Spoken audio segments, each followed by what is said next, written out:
तुम्हाला द्यावं लागेल। कारण आता तुम्हाला माहिती आहे, कारण एका भाजपचा उमेदवार उभा आहे, त्यांनी आधी दुसरा उमेदवार जो उभा आहे काँग्रेसवर, त्यांनी आधी भाजपचं उमेदवारी मागितली होती आणि मग नंतर आता काँग्रेसची उमेदवारी घेतली। म्हणजे आता एकाच घरात उमेदवार तू आला तर चालेल, मी आला तर चालेल, असं यांची घराणेशाही चालू आहे।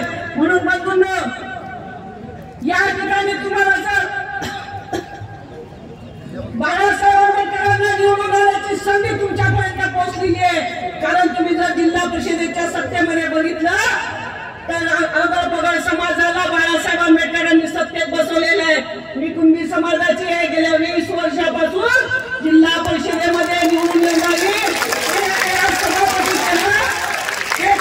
फक्त बाळासाहेब आंबेडकरांनी केलेली आहे। म्हणून तमाम बहुजनांना सांगते की या ठिकाणी बाळासाहेब आंबेडकरांशिवाय आपल्याला पर्याय नाही आणि या भाजप आणि काँग्रेसच्या उमेदवारांना त्यांची जागा दाखवून द्या।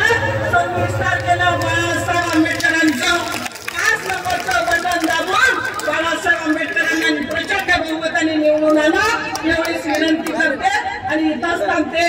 जय भारत।